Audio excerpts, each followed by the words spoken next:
अस्सलाम वालेकुम। प्रोग्राम में खुश आमदीद। सबसे पहले आज की अहम खबर, अफ़गान तालिबान अपने अवाम के लिए ही मुसीबत बन गए हैं, ख़ास तौर पे उन तारकीन वतन और मुहाजिरीन के लिए जो दूसरे मुल्कों में रह रहे थे बहुत अरसे से। अब उनके यहाँ जो दहशत गर्दों के ग्रुप्स हैं और उनकी वजह से जो कार्रवाइयाँ हो रही हैं पूरी दुनिया में मुख्तलिफ ममालिक में, उसकी वजह से वहाँ रहने वाले अफ़गान मुहाजिरीन के लिए ज़िंदगी मुश्किल हो गई है। सबसे पहले अमेरिका ने ऐलान किया है कि उसने अफ़गानिस्तान से आने वाले और साथ और 18 ममालिक के उन तमाम लोगों की इमिग्रेशन प्रोसेस को रोक दिया है, और जिनको ग्रीन कार्ड जारी हो चुके थे उनको भी दोबारा एग्ज़ामिन किया जाएगा, उनके केसेस को, और तफ्तीश की जाएगी, तहकीकात की जाएंगी, फिर उनके ग्रीन कार्ड दोबारा जारी किए जाएंगे।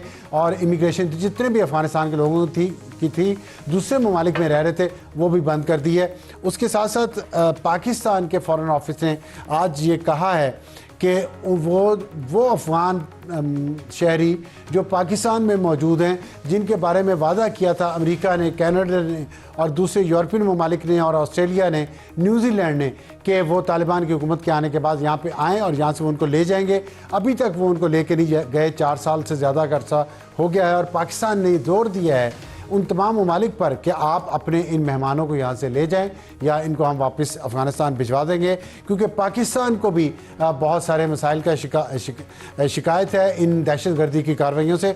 इसके साथ साथ ताजिकिस्तान के अंदर जो ड्रोन अटैक हुआ है अफ़गानिस्तान के अंदर से, उस पर ताजिकिस्तान ने अफ़गानिस्तान से एहतजाज किया है और कहा है कि ये सूरत हाल काबिल कबूल नहीं है। उस हमले में 3 चीनी शहरी मारे गए हैं, जिसकी वजह से चीन ने तशवीश का इजहार किया है। और आज पाकिस्तान ने चीन को भी ये कहा है कि चीन और ताजिकिस्तान दोनों को कहा है कि आइए मिलकर इस दहशत गर्दी के ख़िलाफ़ कोशिशें करें। और आज जो कॉन्फ्रेंस है पाकिस्तान में चल रही है इमिग्रेशन पे, उसमें वज़ीर दाखिला तलाल चौधरी ने कहा है कि पाकिस्तान गैर कानूनी हिजरत के ख़ात्मे के लिए बैनुल अक़वामी बरादरी के साथ है। ह्यूमन स्मगलिंग जो होती है, लेकिन उसमें एक बहुत आम मसला ये है कि बहुत सारे हज़ारों अफ़गान शहरी, लाखों बल्कि अफ़गान शहरी ऐसे हैं जिन्होंने पाकिस्तान का पासपोर्ट लिया है, पाकिस्तान की शनाख्ती डॉक्यूमेंटेशन बनाई है और दूसरे मुल्कों में जाके बस गए हैं, और जिसका इल्ज़ाम पाकिस्तान को आता है। और इसमें मज़ीद ख़तरात पाकिस्तान के लिए मुस्तक़बिल में हो सकते हैं। देखना यह है कि पाकिस्तान इस मसले को कैसे हैंडल करता है। ये आज की आम खबर और हमारे आज के प्रोग्राम का तारुफ। हमारी आज की टॉप स्टोरी होगी, सियासी इस्तेहकाम के बगैर पाकिस्तान में मईशत और बुरी गवर्नेंस कैसे बेहतर होगी, इस पे पाकिस्तान को क्या करना चाहिए। हमें ज्वाइन करेंगे सेनेटर राना सनाउल्लाह खान साहब, जो मुशीर हैं वज़ीर-ए-आज़म के सियासी अमूर पे। उनसे पूछेंगे कि जो कुछ हो रहा है पिंडी में, इस्लामाबाद में और पूरे मुल्क में सियासी जो अदम इस्तेहकाम है, उस पर हुकूमत क्या करने जा रही है, क्योंकि हुकूमत बार बार ये दावा करती है कि वो मईशत को बेहतर कर रही है और गवर्नेंस को भी इम्प्रूव करेगी, लेकिन IMF की रिपोर्ट ये कह रही है कि बहुत सारे ऐसे सरकारी इदारे हैं, ख़ास तौर पे वो जो फाइनेंस एंड कॉमर्स को डील करते हैं, उनके अंदर रिफॉर्म्स लाना बहुत ज़रूरी है। हुकूमत कब तक वो करेगी। और हमारा आज का हॉट इशू होगा कि क्या हम एक नई अफ़गान जंग की तरफ बढ़ रहे हैं। जो वाशिंगटन में हमला हुआ है दहशत गर्दों पर, उस पर अमेरिका के सदर और दूसरी लीडरशिप का जो रिएक्शन आया वो बहुत सख्त है, और उसमें छुपी हुई धमकियां हैं अफ़गानिस्तान के लिए। देखना यह है कि क्या ये खित्ता फिर एक नई जंग, हर 10 साल बाद यहाँ पे नई जंग एक शुरू हो जाती है, क्या उसकी तरफ बढ़ रहा है। इस पे बात करेंगे जनरल जाहिद महमूद साहब से। और हमारा आज का एडिटोरियल होगा, बेरोज़गारी बढ़ गई और किस सूबे में कितनी है, उसका इलाज क्या है, क्या आला तालीम या स्किल सिखाना, इस पे बात करेंगे आज के एडिटोरियल में। शुरू करते हैं टॉप स्टोरी। सियासी इस्तेहकाम के बगैर मईशत और गवर्नेंस ख़राब से ख़राब तर होती जा रही है। हमें ज्वाइन किया है सेनेटर राना सनाउल्लाह साहब ने। सनाउल्लाह साहब अस्सलाम वालेकुम। जी वालेकुम सलाम। ये टॉपिक हमारा आज सियासी इस्तेहकाम और मईशत की तरक्की और गवर्नेंस, ये साथ जुड़े हुए हैं दोनों टॉपिक। मैं आपसे इस पे दोनों इश्यूज़ पे बात करना चाहता हूँ। आपने देखा कि अडियाला जेल के सामने कल रात सारी KP के वज़ीर आला सुहेल आफरीदी और इमरान खान की बहनों ने धरना दिया, और फिर अचकज़ई साहब भी आए और उन्होंने सूबाई वज़रा भी उस धरने में आए, और फिर सुबह वो हाई कोर्ट भी गए। मुसलसल ये हो रहा है, और वजह सिर्फ एक है कि 5 या 6 नवंबर के बाद खान साहब की मुलाकात नहीं करवाई गई किसी से।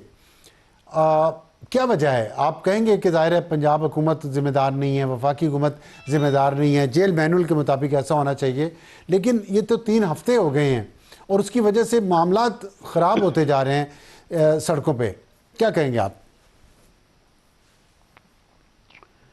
देखें, दूसरी सूरत में भी तो मामलात जो है वो ख़राब होने ही जा रहे थे, और शायद उन मामलात को उस तरह से ख़राब होने से जो है वो रोकने के लिए जो है वो शायद ये तरीक़ाकार जो है वो इख्तियार किया गया।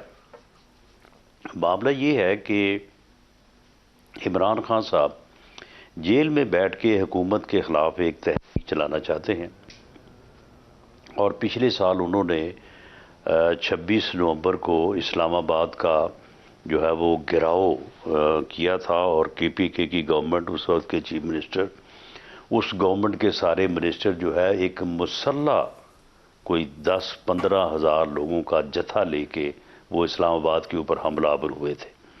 उसके नतीजे में जो है वो कैजुअल्टीज़ भी हुई, लोग ज़ख्मी भी हुए, और एक अनारकी, अफरा तफरी और फितने का माहौल जो है वो कई दिन तक उसने मुल्क को जो है वो लपेट में लिए रखा। इस साल भी इमरान खान साहब के उन बयानात से और उन ट्वीट से, जो कि हर मुलाकात के बाद, यानी 2 घंटे की मुलाकात होती है, उसके बाद 2.5-3 घंटे की प्रेस कॉन्फ्रेंस होती है। उस प्रेस कॉन्फ्रेंस में जो है वो उस मुलाकात में होने वाली तमाम सियासी डिस्कशन को जो है वो एक मैसेज की सूरत में जो है वो रिलीज़ किया जाता है, और उसमें बाकायदा अहदाफ दिए जाते हैं।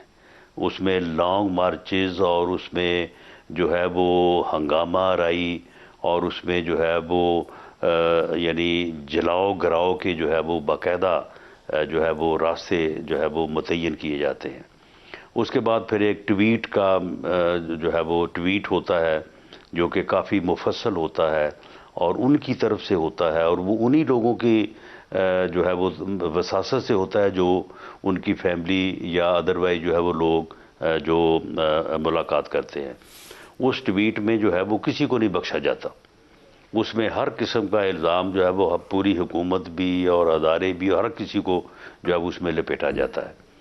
तो ये एक सूरत ऐसी थी कि इस साल 26 नवंबर को, पिछले साल के 26 नवंबर की याद में जो है वो एक दोबारा एक हंगामा जो है वो खड़ा किया जाएगा, और उसके लिए कोई प्रोग्राम बनाए जा रहे थे, और चीफ मिनिस्टर को भी तब्दील किया गया था, क्योंकि वो पिछले साल जो होना चाहिए था, जिस हद तक तबाही या जिस हद तक अफरा तफरी और जलाओ गराव होना चाहिए था, वो करने में नाकाम रहे थे।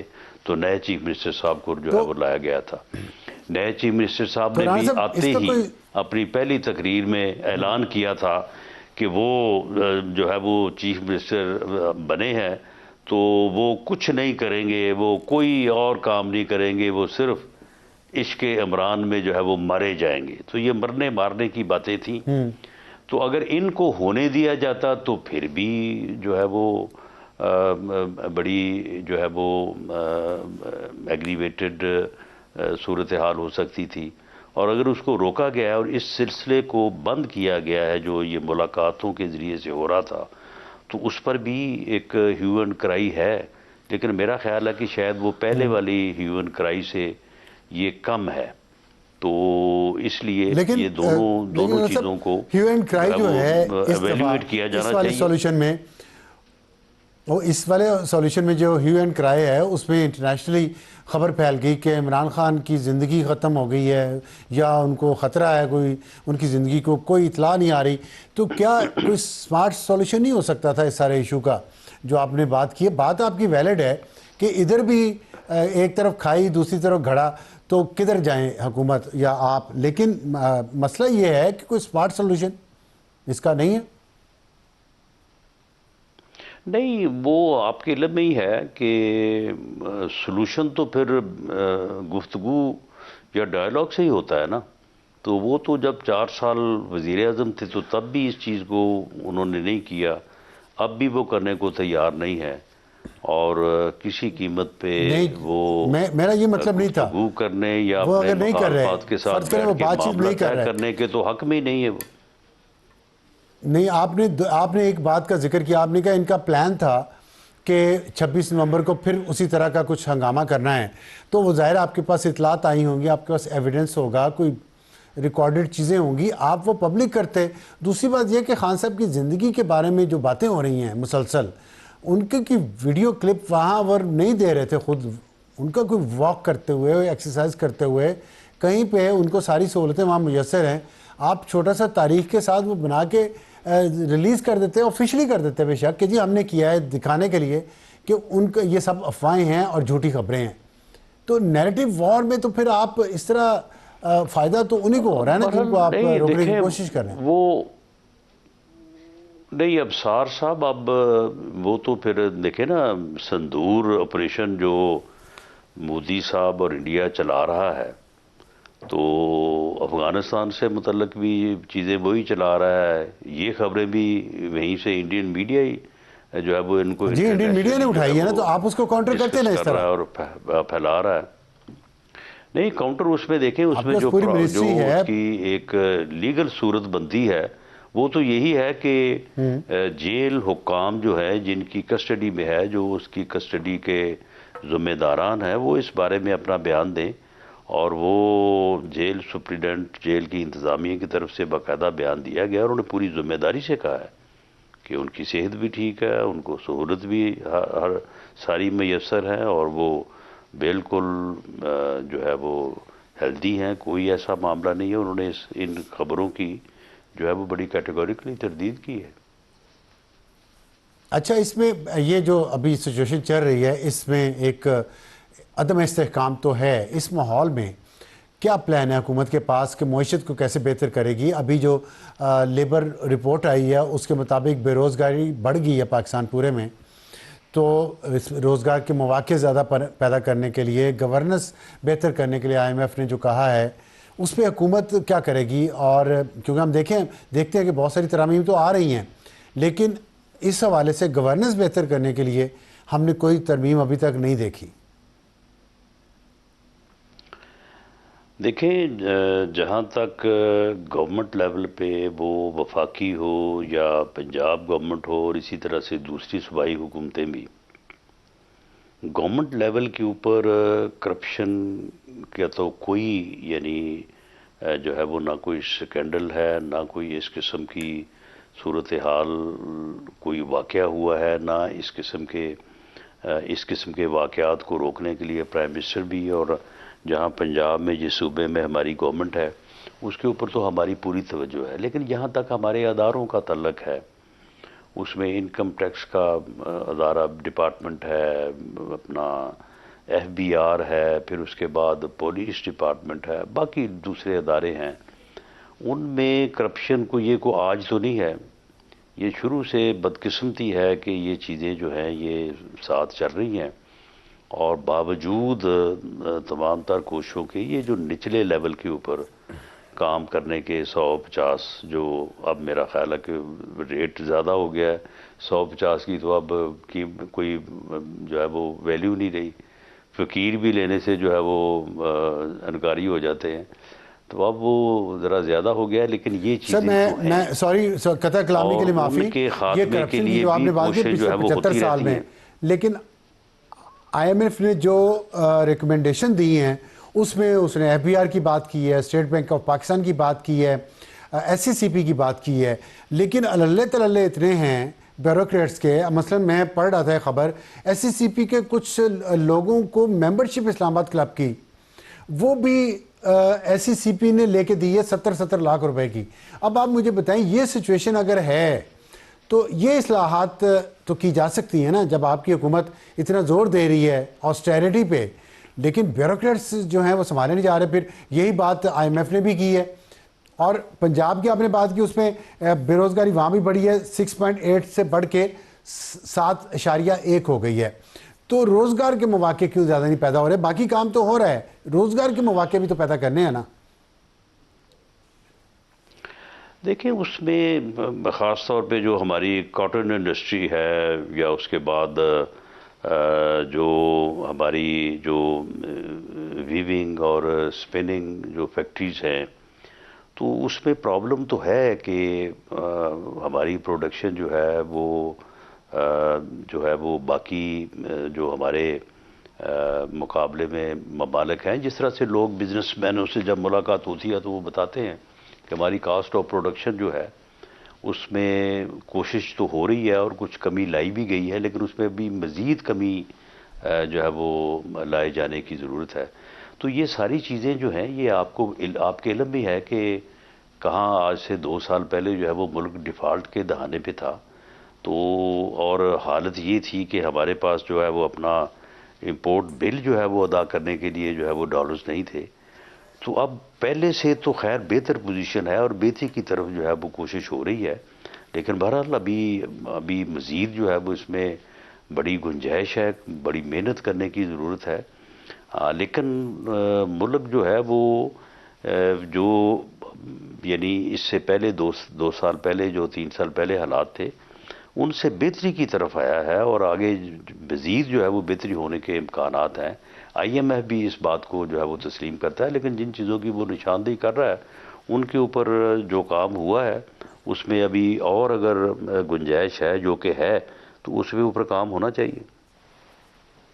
उसे कहा जी 22-23 बिलियन डॉलर ऐड हो जाएंगे हर साल अगर ये काम कर ले। बहुत ज़्यादा रकम है ये। और फिर ये कि 6.5% ऑफ GDP उन्होंने कहा बेहतर हो सकता है अगर सिर्फ अपना ये सिस्टम ठीक कर लें। नई इंडस्ट्री की बात नहीं वो कर रहा, नई इन्वेस्टमेंट की बात नहीं कर रहा, उसके बगैर ये हो सकता है। तो आप नहीं समझते कि हुकूमत को इमरजेंसी बेसिस पे ये करना चाहिए?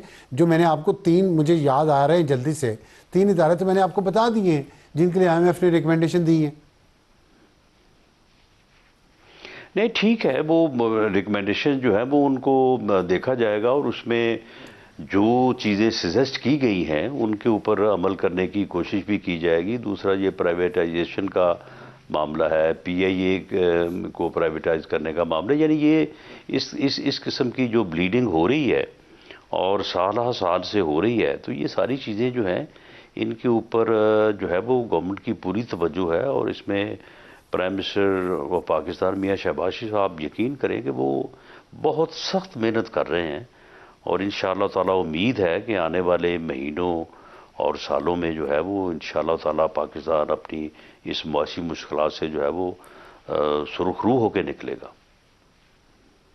ठीक। अच्छा, ये एक खैबर पख्तूनख्वा के वज़ीर आला सुहेल आफरीदी ने एक बात की। उन्होंने कहा इम्तियाजी सलूक किया जा रहा है खैबर पख्तूनख्वा की आवाम और हुकूमत के साथ और वो अपने मिसाइल का ज़िम्मेदार भी वफाक को समझते हैं।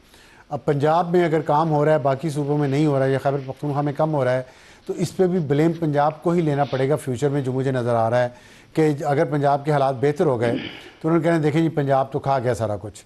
और फिर उन्होंने कहा कि मेरा पासपोर्ट ब्लॉक कर दिया गया है और एक और सूबे के वज़ीर आला को एयरफोर्स का जहाज़ लेके जाता है। क्या कहेंगे आप इस पर? देखें, उन्हें अपने मामलात के ऊपर जो है वो नज़र दौड़ानी चाहिए कि वो चीफ मिनिस्टर मुंतखब होने के बाद जो है वो किस किस्म की जो है वो एक्टिविटीज़ में जो है वो इन्वॉल्व हैं, वो क्या गुफ्तगू कर रहे हैं, वो क्या मुल्क को KPK के अवाम को, पाकिस्तान के अवाम को और दुनिया को जो है वो क्या मैसेज दे रहे हैं और किस किस्म के वो इरादे रखते हैं। तो ये सारी चीज़ें जो है कलेक्टिवली जो है ना वो किसी भी इंसान के ऊपर जो है वो उसके ऊपर जो है वो अपना उनका असर होता है। तो वो खुद अपने रवैये को ठीक करें, खुद वो एक ज़िम्मेदार चीफ मिनिस्टर के तौर पे बिहेव करें। तो उनकी ये बातें इन बातों में से जो जायज़ चीज़ें हैं उनके ऊपर वफाक जो उनकी मदद कर सकता है वो करेगा। उनको उन अजलासों में जो अब NFC का हो रहा है अजलास, उनको आना चाहिए उसमें। इससे पहले जो है वो नेशनल सिक्योरिटी काउंसिल कमेटी की मीटिंग हुई थी उसमें वो तशरीफ नहीं लाए और फिर वो वहाँ पे रोज़ जो है वो इंटेलिजेंस बेस्ड ऑपरेशन के में शहादतें हो रही हैं और उनका बयानिया कोई और ही तरह का होता है। तो ये सारी चीज़ें उनको खुद भी जो है वो अपनी जो है वो एक्टिविटीज़ का, अपनी गुफ्तगू का, अपने जो है उनका जो मौक़िफ़ है उसका जायज़ा लेना चाहिए। बहुत शुक्रिया राना साहब से बात करने का। वक्त है एक ब्रेक का, ब्रेक के बाद वापस आएंगे तो हमारा हॉट इशू एक नई अफगान जंग का आगाज़ करीब, इस पर बात करेंगे एक छोटे से ब्रेक के बाद। वक्त है हमारे आज के हॉट इशू का एक नई अफगान जंग का आगाज़ करीब, और इसकी वजह यह है कि जो कुछ हो रहा है ख़ित्ते में, पाकिस्तान पर मुसलसल दहशतगर्द हमले कर रहे हैं। तीन चीनी शहरी मार दिए ताजिकिस्तान के अंदर दहशतगर्दों ने, और ये सारी दहशतगर्दी अफ़गानिस्तान से निकल रही है। और जो वाशिंगटन डीसी अमेरिका में वाक़या हुआ है उसके बाद से अमेरिका के सदर ट्रंप ने काफ़ी सख्त बयानात दिए हैं अफ़गानिस्तान के बारे में और इसको जहन्नुम से तशबीह दी है। तो इस तनाजुर में, और उन्होंने साथ कल जो B-52 बॉम्बर्स की बात की है कि वो भी बहुत अच्छे तरीके से काम करते हैं, इसका क्या मतलब है हमें इससे पूछते हैं। हमें ज्वाइन किया major general retired Zahid Mahmood sahab ने, दिफाई तजिया कर रहे हैं। जनरल साहब अस्सलाम वालेकुम। जी वालेकुम Afsar sahab, thank you very much for the invite जी। सर बहुत शुक्रिया आपने हमें ज्वाइन किया। ये फरमाइएगा कि हम देख रहे हैं सिचुएशन काफ़ी टेंस चल रही है और पाकिस्तान और अफ़गानिस्तान के दरमियान भी अभी मामला ठीक नहीं है। ताजिकिस्तान भी इसमें इन्वॉल्व हो गया है, चीन के शहरी मारे गए हैं वो भी इन्वॉल्व हो गया है, अमेरिका भी ये कह रहा है, ईरान भी महाजरीन को वापस भेज रहा है, पाकिस्तान भी भेज रहा है, और अमेरिका ने भी इमिग्रेंट्स पे, अफ़गान इमिग्रेंट्स पे ख़ास तौर पे टाइट कर दी है सिचुएशन। तो क्या समझते हैं आप कि ये कोई नई जंग की तैयारी हो रही है अफ़गानिस्तान में तालिबान के ख़िलाफ़? जी अब साथ साथ मैं ये समझता हूँ कि अफगानिस्तान का जो सबसे बड़ा दुश्मन है वो पीस है जी। अफगानिस्तान के अंदर जो तालिबान इस वक्त पावर में बैठे हुए हैं, डिफेक्टो पावर में बैठे हुए हैं, चिल्ड्रन ऑफ द कॉन्फ्लिक्ट, अगर वहां पे पीस हो जाए तो इनकी पावर में रहना, इनका जो शरेड, वो एक शरीयत के ऊपर जो जंग कर रहे हैं या जो एफर्ट कर रहे हैं वो मुश्किल में चला जाएगा। क्योंकि ये जो इकोनॉमिक्स के साथ इन्होंने एसोसिएट किया है, टेररिज्म और वॉर की इकोनॉमी के साथ जो अपने आप को एसोसिएट कर लिया, तो ये भी इनका वे ऑफ लाइफ है। तो ये कुछ ना कुछ चाहते हैं कि कोई ना कोई आउटसाइड इंटरफेरेंस किसी ना किसी के साथ कसस बुलाए रहे टू कंटिन्यू द फ्रिक्शन, और उसका खौफ दिलवाकर, उसका डर करके, डरा कर अपनी आवाम को इंटिमिडेट भी करे, कर्स भी करे और पावर में बैठे ताकि वो कोई क्वेश्चन ना करे, कोई पॉलिटिकल एक्टिविटी ना हो सके। अभी देखिए ना 2021-22 के बाद आपको याद होगा कि इन्होंने कुछ वादे किए थे, कुछ तो वो वादे हैं जो उस चीज अपना जो मुआहदा हुआ उसके सामने आए हुए हैं जी। जो अमेरिका के साथ इनका मुआहदा हुआ, जो अपनी सरजमीन की बात करते हैं, हम के इस्तेमाल नहीं होने देंगे, कोई टेररिस्ट ग्रुप्स को नहीं आने देंगे, कुछ इन्होंने वादे वैसे भी किए हुए थे जी, जिसमें अशरफ गनी साहब ने भी एक हुकूमत में शामिल होना था, इन्होंने भी शामिल होना था। इन्होंने बड़े जबरदस्त वादे किए। अभी तो इसलिए तो पाकिस्तान इन पे एतबार नहीं करता जी। ऑल इंक्लूसिव गवर्नमेंट होनी थी पाकिस्तान को, इनको एग्जैक्टली पता है इनका चेहरा क्या है। जब पावर से बाहर होते हैं, प्रॉब्लम में होते हैं, तो ये कौन सा एटीट्यूड है, पावर में आके कौन सा एटीट्यूड है। ये कैमिलियन अप्रोच, अपना जो प्रॉक्सी स्पॉन्सर नया दोस्त है उनका इंडिया, वहां से उन्होंने ली हुई है। थी तो रिजाइड तो पहले भी करती थी, लेकिन Pakistan for the larger stability in the region और अफगानिस्तान के अंदर बहुत चीजों पर कंप्रोमाइज करता रहा। तो ऑफ कोर्स वो फ्रिक्शन उनको सूट करती है। जब रशियन और अमेरिकन तो अभी नहीं है, लेकिन पाकिस्तान को उन्होंने अब सामने रख लिया ताकि ये लड़ाई जारी रहे जी किसी न किसी शेर। आपने कहा किसी न किसी को इन्वॉल्व करते हैं अफगान तालिबान ताकि उनकी वॉर इकोनॉमी चलती रहे। तो इस दफ़ा अगर वो अमेरिका को या चीन को इन्वॉल्व करना चाह रहे हैं तो पहले तो उनकी स्ट्रेटजिक डेप्थ तो पाकिस्तान होता था, पाकिस्तान में आ जाते थे, पनाह भी लेते थे, रहते भी थे, खाते भी यहाँ पे थे, उनको और सपोर्ट भी मिलती थी, पैसा भी मिलता था। तो अब ये सिचुएशन तो मेरा ख्याल नहीं होगी अगर ऐसी कोई जंग शुरू होती है। तो फिर किस बुनियाद पे अफ़गान तालिबान ये कर रहे हैं? क्योंकि इंडिया हवाई जहाज़ों से तो उनको इमदाद पहुँचाने से रहा। देखिए अभी वो कॉन्फिडेंट है, उनको पता है कि अमेरिका तो एक स्टेक होल्डर है। अब साहब ये जरा एक अलग डिस्कशन है। अमेरिका को मैंने कभी भी अफगानिस्तान से बाहर नहीं देखा। रशियन एप्लीकेशन में भी मेन प्लेयर था, फिर अपनी 20 साल की जंग लड़ी, अब यहाँ पे $7 अरब का वेपन लॉजिस्टिक्स छोड़ के चला गया। तो कहने का मकसद ये है कि वो इसीलिए छोड़ के चला गया कि इधर जो रीजन में जो कंपिटेटर्स हैं, ताकि थोड़ी सी फ्रिक्शन और ये बॉइलिंग, एक सिमरिंग एनवायरनमेंट रहे अफगानिस्तान के अंदर। अब प्रेसिडेंट ट्रंप ने तो बड़ा क्लियरली बैकग्राउंड पे भी अपना स्टांस दे दिया है। जो बाइडन को भी वो बार बार याद करते हैं। कल भी परसों भी जो वाशिंगटन में वाकया हुआ उसमें उन्होंने जो बाइडन को और तालिबान को एक जैसा ही उनके बारे में कलमात अदा किए और उनके बारे में सोच रखी और फ्यूचर की थोड़ी सी निशानदेही भी की कि जब जाए। तो मैं वो स्टेक होल्डर है ही है।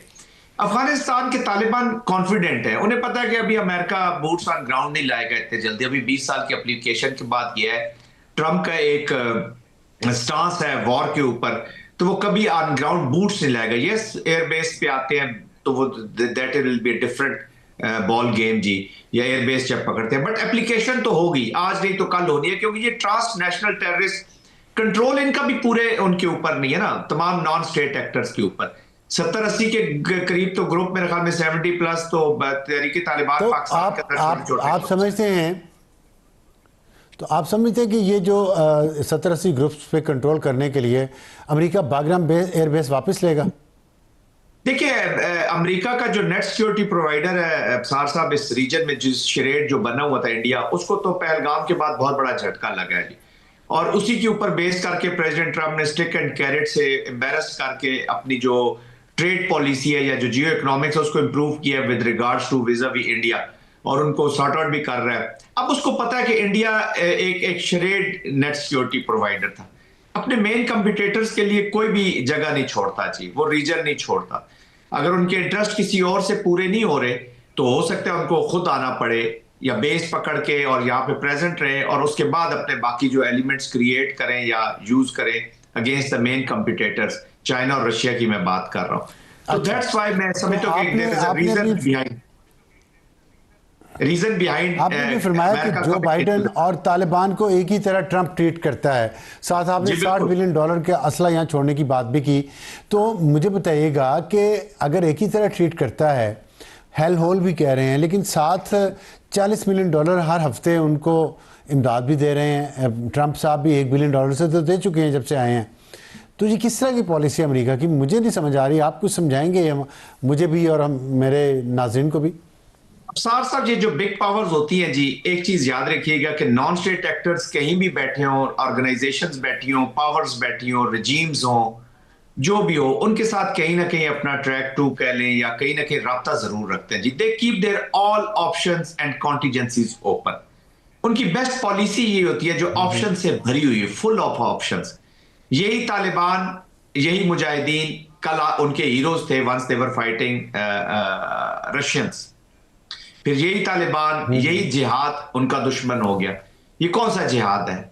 ये मैंने और आपने तो नहीं सीखा, ना पाकिस्तान ने सीखा है ना अफगानिस्तान ने सीखा, ये वही नेब्रास्का यूनिवर्सिटी वाला हिसाब है जो लिख के यहाँ पे 15 मिलियन के करीब किताबें लाई गई। तो दे यूज इट। तो मैं ये मानता ही नहीं। और Taliban are in communication with, must be in communication with the American also.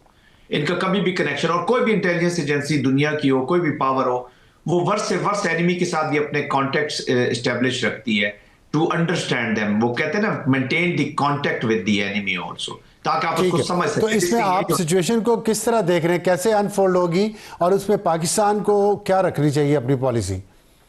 अब साहब के सबक के सामने रखते हुए पाकिस्तान को तो एक जो सबसे बड़ा कोर्स करेक्शन की अपॉर्चुनिटी मिली है, नॉन स्टेट एक्टर्स और इन लोगों के जो भी पॉलिसी ऑप्शंस है उससे दूर होना चाहिए। हमें पीपल टू पीपल और ऑल ग्रुप्स के साथ तल्लुकात रखने होंगे फॉर द अफगानिस्तान। पहले भी देखें स्पिरिट यही थी, जब मुजाहिदीन को भी सपोर्ट किया जाता है, स्पिरिट यही थी कि स्टेबिलिटी इन अफगानिस्तान, क्योंकि पाकिस्तान को उसमें इंटरेस्ट है। मैं कोई वो इमोशनल बातें उम्मा और ब्रदरहुड और कुर्बानी इन लोगों के साथ करें ना करें कोई फर्क नहीं पड़ता, बिकॉज ये वन वे अफेयर ही रहा सारी जिंदगी।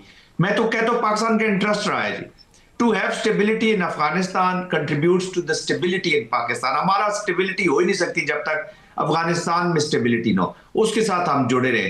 तो पाकिस्तान को एक ऑल इंक्लूसिव जो भी सेटअप होता है या जो भी अफगानिस्तान की, क्योंकि अभी देखें अफगानिस्तान के लोगों के साथ तो आज भी हम सिंपैथी के साथ खड़े हैं जी, क्योंकि वो भी विक्टिम है। हम हमारे बाद अगर कोई विक्टिम है तो अफगानिस्तान की आवाम है, those who are missing from the story. तो एक तो उसके साथ ये नॉन स्टेट एक्टर्स, इनके बजाय एक ऑल इंक्लूसिव और जो पोलिटिकल डिप्लोमेटिक प्रेशर डालना है through international and regional pressures जी, क्योंकि सारों को थ्रेटन्ड है।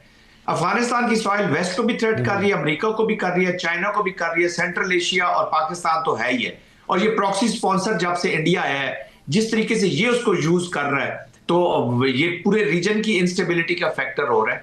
तो बड़ी जो ताकतें हैं वो भी यहाँ पे स्टेबिलिटी चाहती हैं। अप्रोच जरा तीनों की डिफरेंट है, तो हमें उन अप्रोचेस के साथ जुड़ना होगा और regional and international alliances create करनी होगी और अपने काइनेटिक जारी रखनी होगी to create conditions for the dialogue. ठीक है, बहुत शुक्रिया जनरल ज़ाहिर से बात करने का वक्त। तो एक ब्रेक के बाद वापस आएंगे तो हमारा आज का एडिटोरियल बेरोज़गारी बढ़ गई और इस पे हुकूमतें कुछ कर रही हैं नहीं। एक छोटे से ब्रेक के बाद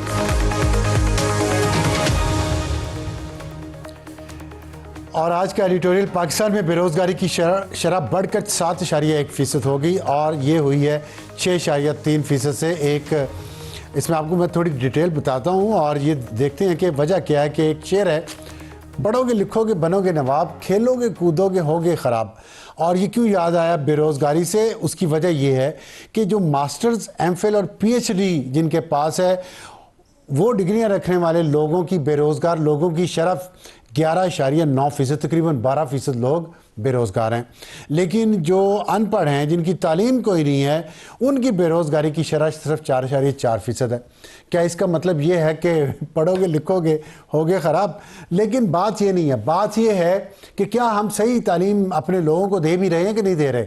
और ये जो मास्टर्स, एमफिल और पीएचडी पे पीएचडी तमाम यूनिवर्सिटीज़ करवाई जा रही हैं और पैसे कमाए जा रही हैं, इसका अमली ज़िंदगी में आके नौजवानों को क्या रिज़ल्ट मिलता है? और अगर आप देखें तो जो नताइज पाकिस्तान लेबर फोर्स के जारी की गए हैं, उसके बाद पिछले 5 साल में 0.8% तक इजाफा हुआ है पूरे पाकिस्तान में। और सबसे ज़्यादा बेरोज़गारी बढ़ी है खैबर पख्तूनख्वा में, जहाँ पे 9.2% है इस वक्त, पंजाब में 7.1% है, बलूचिस्तान में 5.4% और सिंध में 5.1%। तो इससे आपको अंदाज़ा होता है कि बड़ी तमाम सूबों में है, लेकिन उसकी वजूहात जो है वो बहुत गौर तलब हैं। उसमें सबसे बड़ी वजह यह है कि पाकिस्तान में मुआशी हालात बहुत ख़राब रहे, नई इन्वेस्टमेंट नहीं आई, नई इंडस्ट्री नहीं लगी और हम अपने तालीमी निज़ाम को बेहतर नहीं कर रहे। अगर हम अपने तालीमी निज़ाम को बेहतर करें और अपने नौजवानों को ऐसी स्किल्स सिखाएं कि वो खुद अपने तौर पे कुछ ना कुछ कमा सके। पूरी दुनिया में तमाम स्किल सेट सिखाए जाते हैं, लेकिन हमारे यहाँ तवज्जो ज़्यादा, ज़ोर ज़्यादा डिग्रियों पे। पहले डॉक्टर और इंजीनियर्स बनाना चाहते थे हम अपने बच्चों को, वो अब बहुत सारे बन रहे हैं और बाहर भी जा रहे हैं, यहाँ भी उनको रोज़गार नहीं मिल रहा। लेकिन दूसरा ऑप्शन क्या है कि उनको हम डिग्रीज़ पे डिग्रीज़, MBA करवा लें, MA सोशियोलॉजी करवा लें, उर्दू करवा लें, इंग्लिश करवा लें और फिर उसके बाद MPhil और PhD उन सब्जेक्ट्स में जिनकी आगे कोई ज़रूरत नहीं है। तो स्किल्स की तरफ तवज्जो देना पड़ेगी, निज़ाम तालीम को तब्दील करना पड़ेगा, हमारे यहाँ जो मईशत ख़राब है उसको बेहतर करना पड़ेगा और गवर्नेंस को बेहतर करना पड़ेगा, तब हमारे यहाँ बेरोज़गारी कम हो सकती है। आज के लिए इतना ही। खुदा हाफिज़ एंड गुड नाइट।